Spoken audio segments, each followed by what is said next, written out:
نحمده ونستعينه ونستغفره ونعوذ بالله من شرور أنفسنا ومن سيئات أعمالنا من يهده الله فلا مضل له ومن يضلله فلا هادي له وأشهد أن لا إله إلا الله وأشهد أن محمدا عبده ورسوله يا أيها الذين آمنوا اتقوا الله حق تقاته ولا تموتن إلا وأنتم مسلمون يا أيها الناس اتقوا ربكم الذي خلقكم من نفس واحدة وخلق منها زوجها وبث منهما رجالا كثيرا ونساء واتقوا الله الذي تساءلون به والأرحام إن الله كان عليكم رقيبا يا أيها الذين آمنوا اتقوا الله وقولوا قولا سديدا يصلح لكم أعمالكم ويغفر لكم ذنوبكم ومن يطع الله ورسوله فقد فاز فوزا عظيما أما بعد فإن خير الحديث كتاب الله وخير الهدي هدي محمد صلى الله عليه وسلم وشر الأمور محدثاتها وكل محدثة بدعة وكل بدعة ضلالة وكل ضلالة في النار فقد قال الله تبارك وتعالى في كلامه المجيد والفرقان الحميد فأعوذ بالله من الشيطان الرجيم بسم الله الرحمن الرحيم وإذا بشر أحدهم بالأنثى ظل وجهه مسودا وهو كظيم يتوارى من القوم من سوء ما بشر به أيمسكه على هون أم يدسه في التراب ألا ساء ما يحكمون وقال الله عز وجل وإذا الموءودة سئلت بأي ذنب قتلت قال رب اشرح لي صدري ويسر لي أمري واحلل عقدة من لساني يفقه قولي رب زدني علما رب زدني علما اللهم رب زدني علما سبحانك لا علم لنا إلا ما علمتنا إنك أنت العليم الحكيم لا يكلف الله نفسا إلا وسعها لها ما كسبت وعليها ما اكتسبت ربنا لا تؤاخذنا إن نسينا أو أخطأنا ربنا ولا تحمل علينا إصرا كما حملته على الذين من قبلنا ربنا ولا تحملنا ما لا طاقة لنا به واعف عنا واغفر لنا وارحمنا أنت مولانا فانصرنا على القوم الكافرين. محترم حاضرین جمعہ، دینی اور ملی بھائیوں، عزیز بچوں، پردہ نشین خواتین اسلام، میری معزز اسلامی ماں اور بہنیں، تمام تعریف حمد و ثنا کبریائی و بڑائی اس وحدہ لا شریک خالق کائنات مالک ارض و سما کے لیے، جس نے ہم بنی و انسانوں کو اس روئے زمین کے اندر مبعوث کیا، اس روئے زمین کے اندر پیدا کیا، اور پیدا کرنے کے بعد یوں ہی بیلا چوچو چھرا بھٹکتا ہوا راہ پر نہیں چھوڑا، بلکہ ہماری رہبری کے لیے، ہمارا رشد و ہدایت کی خاطر 1,24,000 انبیاء کرام کو اس روئے زمین کے اندر مبعوث کیا، اس روئے زمین کے اندر بھیجا۔ تمام کے تمام نبیوں کے اوپر درود ہو اور تمام کے تمام رسولوں کے اوپر بالخصوص میرے اور آپ کا آقا جناب محمد کریم صلی اللہ علیہ وسلم پر اللہم صلی علی محمد و علی محمد کما صلیت علی ابراہیم انک حمید مجید اللہم بارک علی محمد و علی محمد کما بارکت علی ابراہیم و علی ابراہیم انک حمید مجید۔ محترم سامعین کرام، میں نے آپ حضرات کے سامنے خطبہ مسنونہ کے بعد قرآن مقدس سے 4 آیت تلاوت کی ہے۔ پہلی آیت جو آپ حضرات کے سامنے پیش کی گئی ہے، پڑھی گئی ہے، وہ سورہ النحل سے ہے اور آیت 50 پر 8 اور 50 پر 9 ہے۔ اسی طرح سے آپ حضرات کے سامنے ایک دوسری آیت جو پڑھی گئی ہے وہ سورہ تکویر کی ہے اور آیت 5 اور 6 ہے تقریباً۔ اس مناسبت سے آج میں آپ حضرات کے سامنے بیان کروں گا اسلام میں عورت کا مقام۔ جی، اسلام میں عورت کا مقام، یہ موضوع میں نے اس لیے رکھا کیونکہ بہت سارے پروگنڈے ہو رہے ہیں، طرح طرح کے تحریکیں چلائی جا رہی ہے، طرح طرح کے باتیں کہہ رہے ہیں اور یہ کہا جا رہا ہے کہ مسلمانوں نے، اسلام نے کیا ہے، عورت کا کوئی حق نہیں دیا، کوئی مقام نہیں دیا۔ لیکن جانے میرے بھائی، اسلام نے جو عورت کا مقام دیا ہے، جو اصول اور جو حق دیا ہے، وہ دیگر مذہب نہ تو کبھی دیا تھا اور نہ کبھی دے سکے گا۔ مذہب اسلام نے جو دیا تھا میرے بھائیوں، مذہب اسلام، نبی کریم صلی اللہ علیہ وسلم یہ دنیا میں نہ آنے سے قبل عورتوں کے ساتھ ظلم زیادتی ہوتی تھی، یہاں تک کہ بعض قبائل ایسے تھے جو اپنے بیٹیوں کو زندہ درگور کر دیا کرتے تھے، زندہ درگور کر دیا کرتے تھے، زندہ گاڑ دیا کرتے تھے۔ لیکن جب میرے اور آپ کا آقا جناب محمد کریم صلی اللہ علیہ وسلم مکے کے دھرتی پر آئے اور نبی کریم صلی اللہ علیہ وسلم کو نبی بنائے گئے، تو اللہ کے نبی جناب محمد کریم صلی اللہ علیہ وسلم یہ تمام سارے خرافات کو روکا،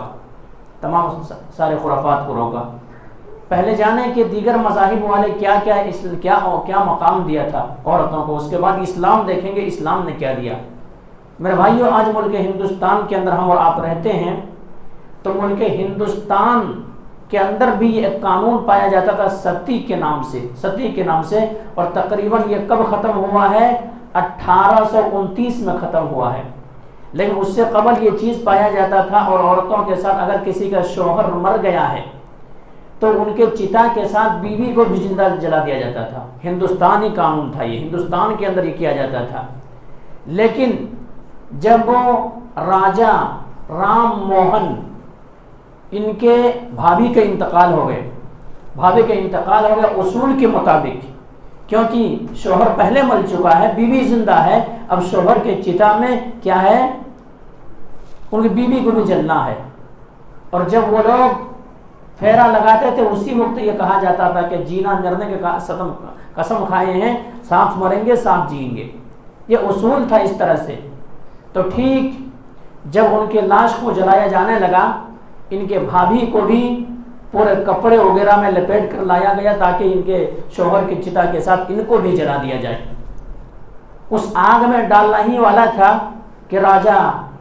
رام موہن رائے نے اس منظر کو دیکھا اور کہا کہ لوگوں یہ کیا کر رہے ہو، یہ ناریوں کے ساتھ زیادتی ہے،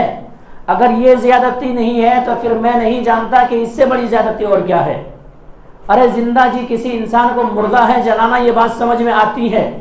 کہ مردہ انسان کو جلا دیا جائے، ان کے پاؤں دھل جائے، کچھ بھی ہو جائے، لیکن زندہ انسان کو، زندہ عورتوں کو اگر جلا دیا جائے تو یہ کیا معاملہ ہے، یہ کیسے انصاف کر رہے ہو۔ اور جب اس نے یہ جملہ کہا تو تمام لوگوں کی آنکھیں کھل گئیں، اور اس کے بعد پھر کیا کیا جانا لگا، ملک ہندوستان میں یہ قانون کو ہٹا دیا گیا، اور اگر کوئی مرے تو کیا ہے اس طرح سے یعنی کیا ہے جلایا نہ جانے لگا، لیکن زندہ درگور کیا جلایا جاتا تھا۔ تو یہ ہمارے ملک ہندوستان نے یہ مقام عورتوں کو دیا تھا۔ یوں ہی نہیں میرے بھائی، دیگر مذاہب کا مطالعہ کریں گے، جب دیگر مذاہب کو جب آپ پڑھیں گے، یہودیت کو جب آپ پڑھیں گے تو یہودیت میں عورتوں کا وہ مقام تھا کہ خریدا اور بیچا جاتا تھا، انسان نہیں ایک سامان کے حیثیت سے عورتوں کو جانا کرتا تھا۔ یورپ جو تھے، یورپ تو انسان ماننے پر ہی قاصر تھے کہ یہ انسان ہے بھی یا نہیں۔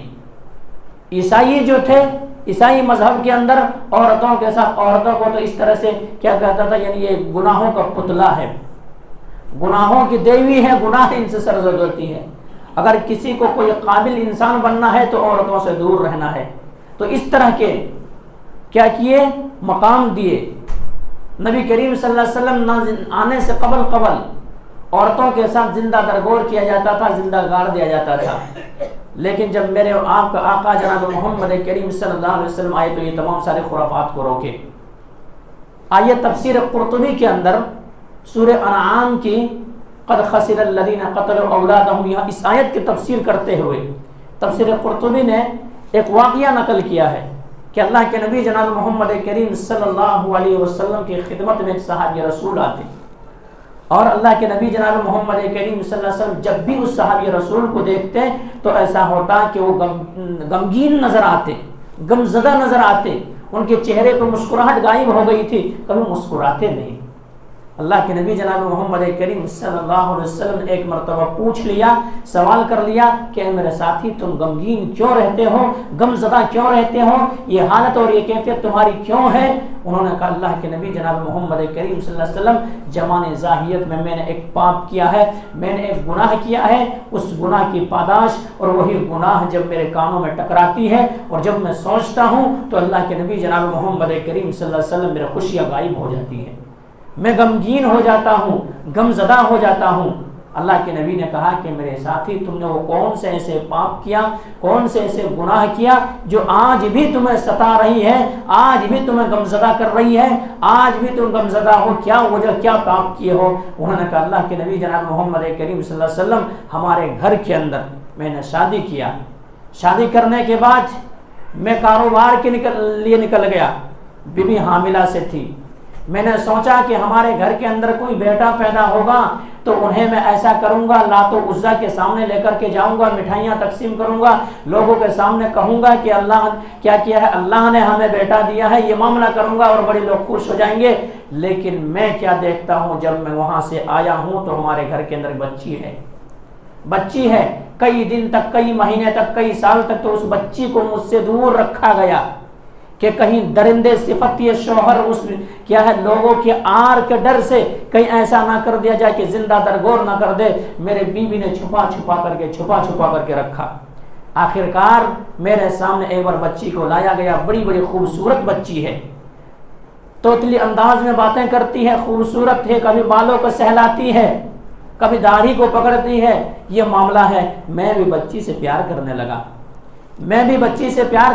محبت کرنے لگا، بیٹی ہے،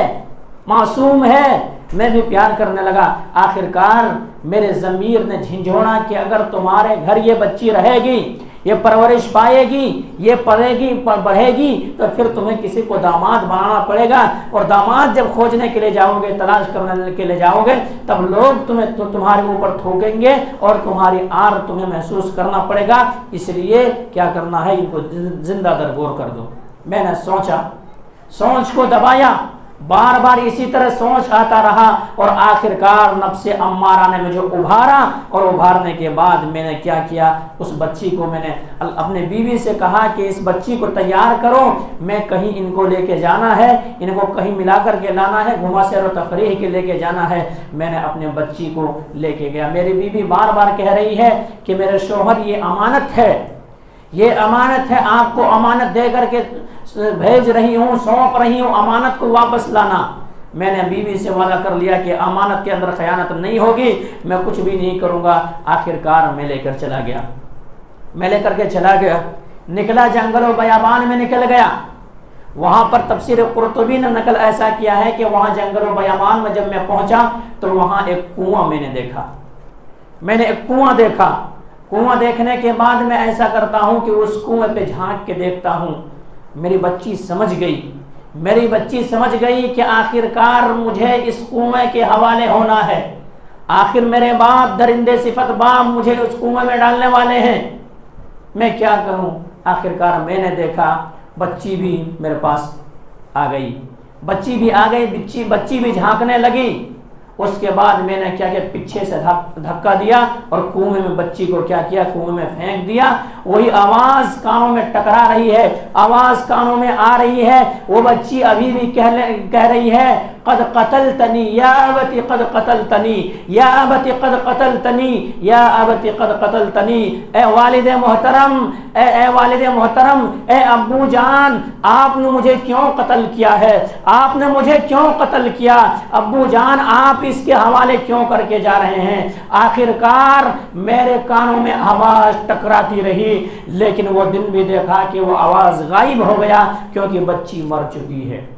اور بار بار میری بچی یہ بھی کہہ رہی ہے کہ امی کی میں امانت ہوں، آپ کو امانت کے طور پہ امی نے سونپا ہے، آپ کیوں مجھے یہاں ڈال کے جا رہے ہیں؟ لیکن اللہ کے نبی جناب محمد کریم صلی اللہ علیہ وسلم، میں نے اپنے بچی کا ایک نہ سنا اور اسی طرح سے میں نے کیا کیا، کنویں میں ڈال دیا۔ اللہ کے نبی جناب محمد کریم صلی اللہ علیہ وسلم، آج بھی میرے کانوں میں وہ آواز ٹکرا رہی ہے، اس لیے میں غمگین ہو جاتا ہوں، غمزدہ ہو جاتا ہوں۔ اللہ کے نبی جناب محمد کریم صلی اللہ علیہ وسلم میرے تعلق سے کیا آپ کہتے ہیں؟ اللہ کے نبی نے کہا کہ اگر اسلام لانے کے بعد اگر کوئی گناہ پر اسلام سے قبل جو گناہ کیے ہوں اس پر سزا ہوتا تو آج میں تمہارے اوپر وہ سزا عائد کرتا۔ اب بس کرو، ہمارے اندر وہ طاقت نہیں ہے، ہمارے اندر وہ سخت نہیں ہے تمہاری یہ درندہ صفت اور یہ چیز کو سن سکوں۔ آخر کار اللہ کے نبی نے پھر بھی ان کو تسلی دیتے ہوئے کہا، ان اللہ یہدم ما کان قبلا، اسلام لاؤ، اسلام لانے کی وجہ سے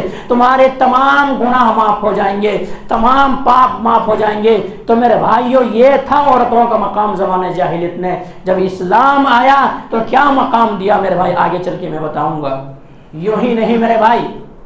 یوں ہی نہیں، اسلام کو نہ پڑھنے والی خواتین، اسلام کو نہ جاننے والی ہماری بچیاں، آپ کے سامنے طرح طرح کی باتیں جب لوگ کہیں گے تو آپ کو واقعی معنوں میں حقیقت میں یہ پتہ چلے گا کہ ہم کو کوئی مقام نہیں دیا ہے۔ لیکن ان چیزوں کو اگر ذہن و دماغ کے اندر آپ کے اندر ہوں گے تو آپ ضرور کہیں گے کہ اسلام نے ہمیں جو مقام دیا وہ دیگر مذاہب نہیں دے سکتا۔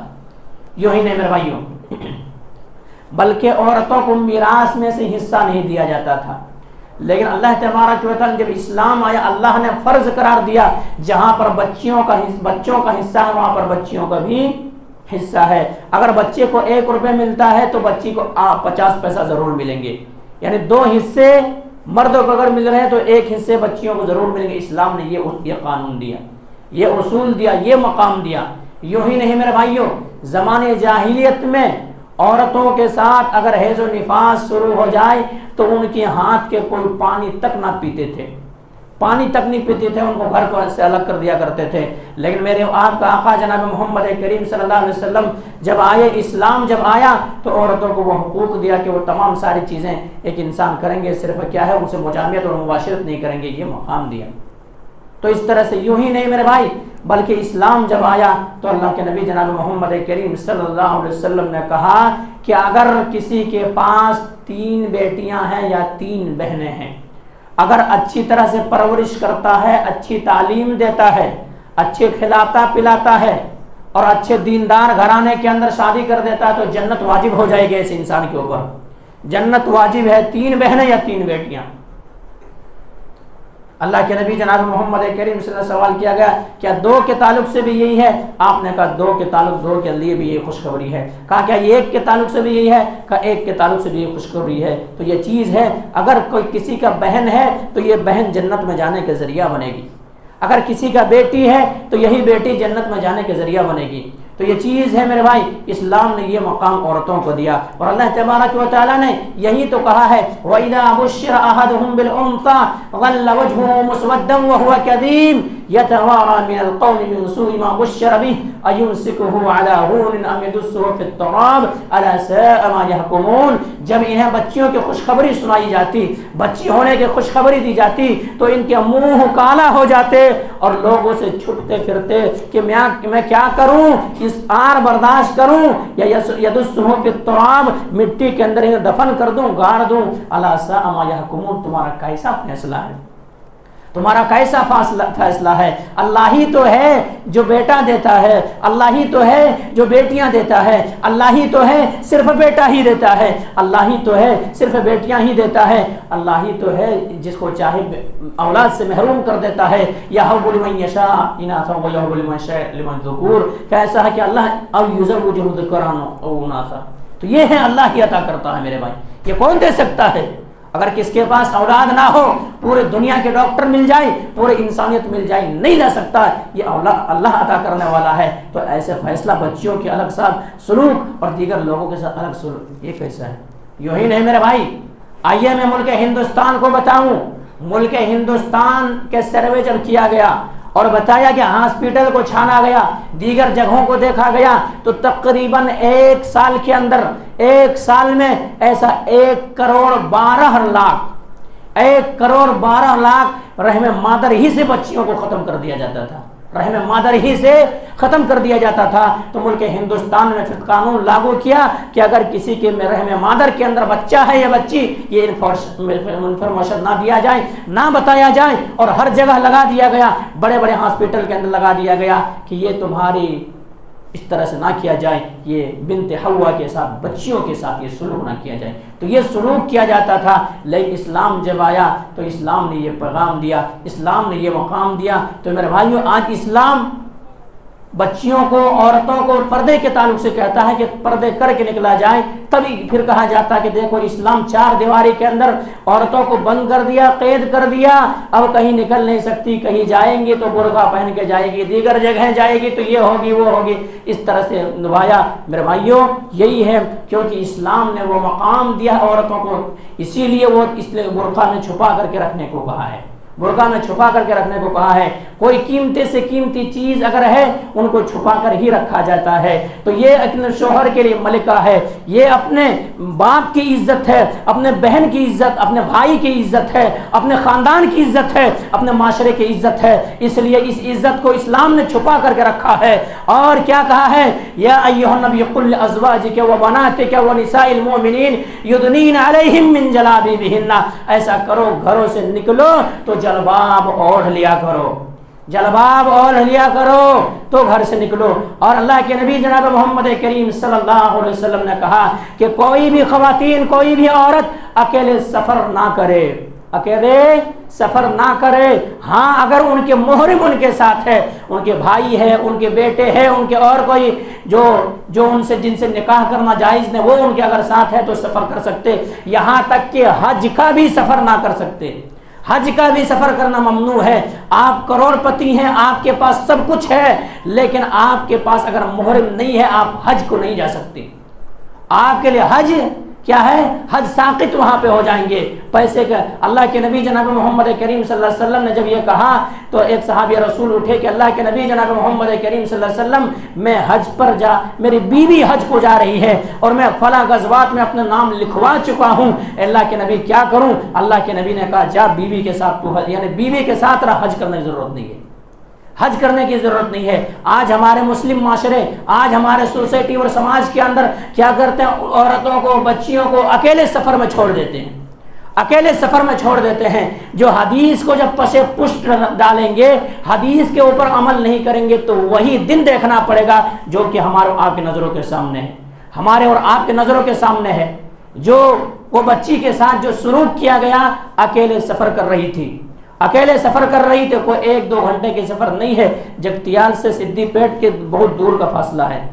تقریباً گھنٹوں کی سفر ہے۔ اللہ کے نبی نے کہا کہ نہیں، اکیلے سفر نہیں کرنا ہے، شریعت نے روکا ہے۔ تو میرے بھائیوں، میں پیغام یہ کیوں دے رہا ہوں، ایک کے ساتھ ہوا دوسرے کا ساتھ ایسا نہ ہو۔ اگر آپ کی بچی کہیں جا رہی ہے، آپ وقت نکالیں ان کے ساتھ جائیں۔ آپ کے بہن اگر کہیں جا رہی ہے، آپ وقت نکالیں ان کے ساتھ جائیں، کیونکہ آج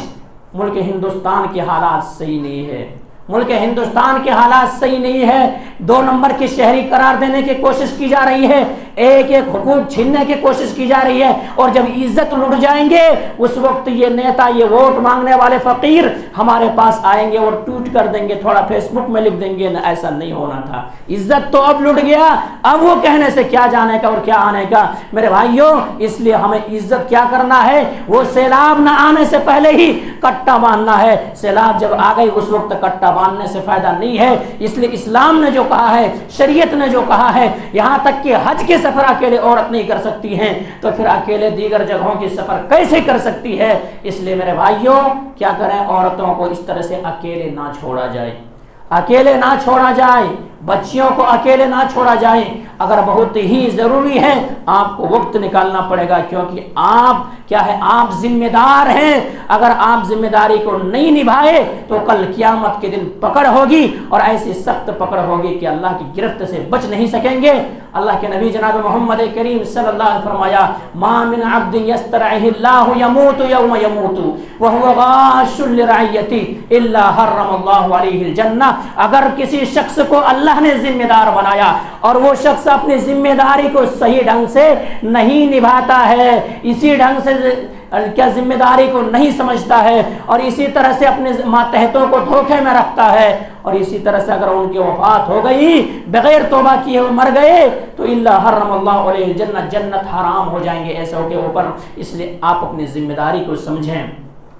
آپ اپنی ذمہ داری کو سمجھیں, اپنی ذمہ داری کو جانیں, اور یہ تمام ساری چیزیں. اور اگر آپ یوں ہی طرح سے بے لگام چھوڑ دیں گے, چاہے بیٹی ہو, بیوی ہو یا کوئی اور ہو, اگر یوں ہی بے لگام چھوڑ دیں گے کہ کہیں بھی جا رہے ہیں جانے دیجئے, کہیں بھی آ رہے ہیں آنے دیجئے, اگر ایسے بے لگام چھوڑیں گے تو اللہ کے نبی نے بڑی وعید سنایا ہے ایسے شخص کے لیے کہ اگر کوئی انسان ایسے اپنے ماتحتوں کو اسی طرح سے چھوڑ دیتا تو ایسے انسان دیوس کہا ہے. دیوس کہا ہے ایسے کو. اگر آپ گھروں کے اندر برائی دیکھتے ہیں, بچیوں کے اندر برائی دیکھتے ہیں, دیگر جگہوں پہ برائی دیکھتے ہیں, آپ روکنے کی کوشش نہیں کرتے, آنکھیں موچ لیتے ہیں, تو دیوس کہا ہے. اور اللہ کے نبی نے کہا کہ دیوس جنت کے اندر نہیں جائیں گے. تو یہ چیز ہے میرے بھائی. بہرحال جو قیمت ہے ان کی, جو اہمیت ہے ان کی اہمیت کو جاننا ہے, سمجھنا ہے, اور پردے کا اہتمام کرنا ہے. بغیر پردے سے گھر سے ایک قدم بھی آگے نہیں نکلنا ہے. آج تو معاشرہ ایسا ہے میرے بھائی, اگر آپ کو کوئی پھول آستین کا کپڑا خریدنا ہے, آپ پورے کریم نگر مارکیٹ چکر لگا لیجئے, آپ کو وہ چیز نہیں ملے گی. وہ چیز آپ کو نہیں ملے گی. کیوں؟ لینا ہی لوگ بند کر دیے ہیں, تو کہاں سے مینوفیکچر کہاں سے ہوں گے, بنائیں گے کہاں؟ کیونکہ اب ایسے ایسے نام سے آ گئے ہیں. وہ چیز جا کر کے بھائی دلا رہا ہے, شوہر دلا رہا ہے, کیا ہے, اور دیگر چیز جا کے دلا رہے ہیں. نائرہ کے نام سے طرح طرح کی چیز, کیا کیا آ گیا ہے, کیا کیا آ گیا ہے. جب اس طرح سے جب ایک بھڑکا اور اس طرح سے کیا ہے کپڑے جب ایک بچیاں پہنیں گی, خواتین پہنیں گی, عورتیں پہنیں گی, گھروں سے باہر نکلیں گی, پھر کیا ہوگا, پھر کیا ہوگا؟ اللہ تبارک و تعالیٰ تو کہ وَلَا تَبَرَّجْنَ تَبَرَّجَ الْجَاهِلِيَّةِ الْأُولَىٰ, کہ ایسا کرو کہ بناؤ سنگار کر کے سج دھج کے گھر سے نہ نکلو. اگر ضرورت پڑے تبھی نکلو, ورنہ نکلنے کی ضرورت نہیں ہے. خواتین یاد رکھیں, ہماری وہ مائیں تھی, ہماری وہ اسلاف تھی جو جنت کے سردار تھی. حضرت فاطمہ الزہرا رضی اللہ تعالی عنہا, وہ تو زندگی میں کسی کو اپنے چہرے کسی کو نہیں دکھائے, لیکن وفات کے بعد بھی حضرت علی رضی اللہ تعالی عنہ سے وہ کہہ رہی ہیں کہ دیکھیں میرے جنازہ جب آپ نکالیں تو رات کے اندھیری میں نکالیں, رات کا اندھیرا ہو, سناٹا ہو. حضرت علی رضی اللہ عنہ کہتے ہیں کہ نہیں, آپ نبی کی بیٹی ہیں, جنتی عورتوں کے سردار ہیں, ہم تو آپ کے جنازے کو بڑی ہی اہتمام کے ساتھ نکالیں گے, اور جتنے زیادہ تعداد اس میں شریک ہوں گے اتنا ہی ثواب آپ کو پہنچیں گے. ہم تو ایسا نہیں کریں گے. کہ نہیں میرے سرتاج, میرے آقا, آپ کو ایسا نہیں کرنا ہے. میں زندگی بھر ہر کسی سے پردہ کرتی رہی, موت کے بعد بھی میں پردہ کرنا چاہتی ہوں. موت کے بعد بھی میرے لاش کے اوپر اگر کسی کا نظر نہ پڑے, یہ میں چاہتی. تو یہ تھے ہمارے, یہ تھے زندگی میں نہیں, زندگی میں نہیں, وفات کے بعد پھر آخرکار حضرت فاطمہ الزہرا رضی اللہ تعالی عنہ کے لاش کو, جنازے کو ڈھانپ کر کے لے جایا گیا. تو یہ ہے میرے بھائی, وہیں سے لاش کو کیا ہے ڈھانپ کر لے جانے کا سسٹمیٹک بنا. یوں ہی نہیں میرے بھائی, خواتین اسلام بغور سے سنیں, جو شوہر آپ کو کپڑا دلا رہے ہیں, جو دیگر چیز آپ کو دلا رہے ہیں, وہ شوہر ترس جاتا ہے کہ میری بیوی وہ کپڑا کب پہنے. آپ اگر پہنیں گی تو شادی کے موقع پر پہنیں گی, آپ اگر پہنیں گی تو دیگر بازاروں میں گھومنے کے لیے پہنیں گی. شوہر بیچارے کہے تو شوہر کے سامنے نہیں, حالانکہ اسلام نے کہا تھا کہ آپ شوہروں کے لیے سجیں, شوہر کے لیے بنے سنوریں. شوہر کے لیے آپ اگر بنیں گی، آپ سنوریں گی تو آپ ثواب کے مستحق ہوں گے۔ آپ غیروں کے لیے وہاں سنورتی ہیں، آپ ان کے لیے سنورتی ہیں جہاں پہ کیمرہ لگا ہوتا ہے، جہاں آپ کا فوٹو لیا جاتا ہے، جہاں دیگر چیز کیا جاتا ہے، اور وہی شوہر دلایا ہے زندگی بھر نہیں دیکھ پاتا بیچارہ کہ میں نے جو دلایا تھا اتنا مہنگے میں خریدا تھا وہ کب پہن رہی ہے، کب کیا کر رہی ہے، کب کیا کر رہی ہے۔ لیکن دیکھیں مزید، یہ تو حضرت فاطمہ الزہرا رضی اللہ تعالی عنہا تھی، اور ایک خواتین ہیں اللہ کے نبی جناب محمد کریم صلی اللہ علیہ وسلم کے پاس، صلی اللہ علیہ وسلم کے پاس ایک خواتین آتی ہے، حضرت عمر ظفر اسدیہ رضی اللہ تعالی عنہ حاضر خدمت ہوتی ہیں اور کہتے ہیں اللہ کے نبی جناب محمد کریم صلی اللہ علیہ وسلم میں مریضہ ہوں، مریض لاحق ہے میری زندگی میں، میرے اندر مرگی کا بیماری ہے، فٹس کی بیماری، مرگی کی بیماری ہے، اور اللہ کے نبی جناب محمد کریم صلی اللہ علیہ وسلم اس لیے آپ دعا کر دیجئے کہ میں اس بیماری سے محفوظ ہو جاؤں، بچ جاؤں۔ اللہ کے نبی نے کہا کہ اگر تم صبر کرو تو اس سے بہتر ہے، اصبر ولک الجنہ ان شئتی صبرت ولک الجنہ، اگر تو انہوں نے کہا اللہ کے نبی جناب محمد کریم صلی اللہ علیہ وسلم میں صبر کر لیتی ہوں، اگر آپ نے کہا کہ صبر کے بدلے جنت ہے تو اللہ کے نبی جناب محمد کریم صلی اللہ علیہ وسلم جنت تو بڑی قیمتی چیز ہے، اس لیے میں جنت چاہوں گی اللہ کے نبی، لیکن ایک دعا آپ ضرور کر دیں، کیونکہ جب پھرس کا دورہ پڑتا ہے میں گر جاتی ہوں تو کپڑے برہنہ ہو جاتے ہیں، پردے سطر کھل جاتے ہیں۔ اللہ کے نبی جناب محمد کریم صلی اللہ علیہ وسلم آپ دعا کریں کہ جب میں گروں یا پھر ایسا ہے کہ ہمارے اوپر وہ بیماری لاحق ہو تو پھر سے جب لاحق ہو اس وقت ہمارے سطر نہ کھلے، پردہ نہ کھلے۔ دیکھیے بے ہوشی کے عالم میں، بے ہوشی کے عالم میں کتنے خیال ہے پردوں کی،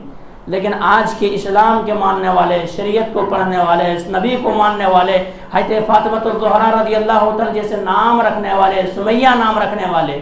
فاطمہ نام رکھنے والے، اس طرح سے کیا ہے، بے پردگی ہے ہمارے معاشرے کے اندر۔ تو بے پردگی سے بچائیں، ان فتنوں کو، اگر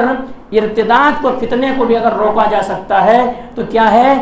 پردگی، بے پردگی کے ساتھ کوئی بھی عورت نہ گھومے۔ آج ہمارے معاشرے کے اندر ایسے ہیں، بچیاں کیا ہے، بچیاں بڑی ہو گئی ہیں، ان کے باوجود بھی بچیاں کیا ہے، ان کے پردے تو دور کی بات ہے، یہاں تک کہ دوپٹہ اور اوڑھنی بھی نہیں ہے سروں پہ، دوپٹہ اور اوڑھنی بھی نہیں ہے سروں پہ۔ باپ کے نظر میں قیامت تک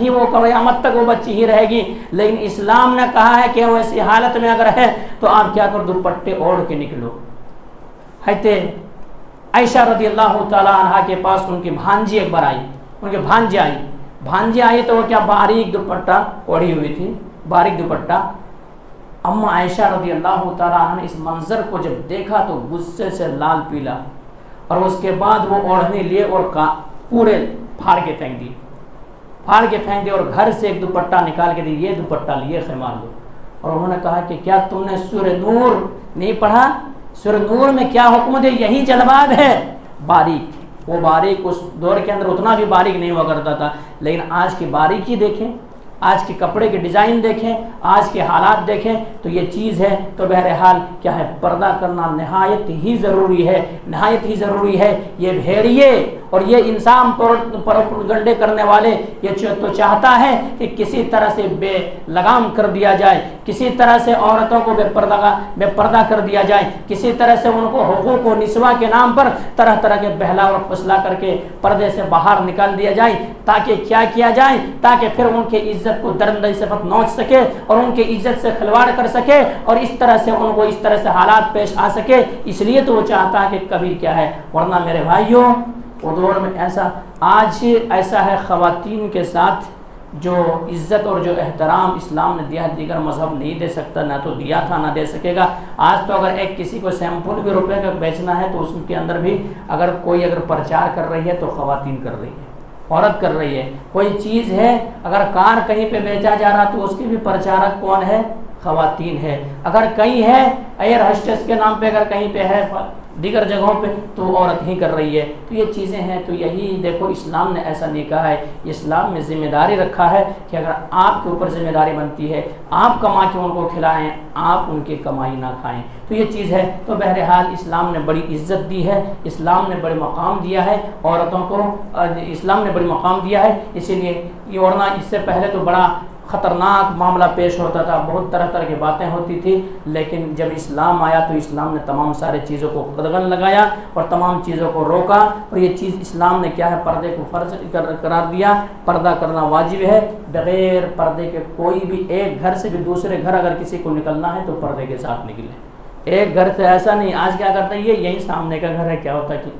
یہ اس سے سامنے کا گھر ہے، کیا ہوتا کہ ایسا نہیں، آپ کو گھر سے، جب گھر سے آپ نکل رہی ہیں، آپ کو کہا ہے کہ آپ جلباب اوڑھیں، اب ایک گھر سے دو گھر سامنے ہے یا پیچھے ہے یا آگے ہے، نہیں کہا، آپ گھر سے قدم باہر رکھ رہی ہیں، آپ پردے کے ساتھ نکلیں۔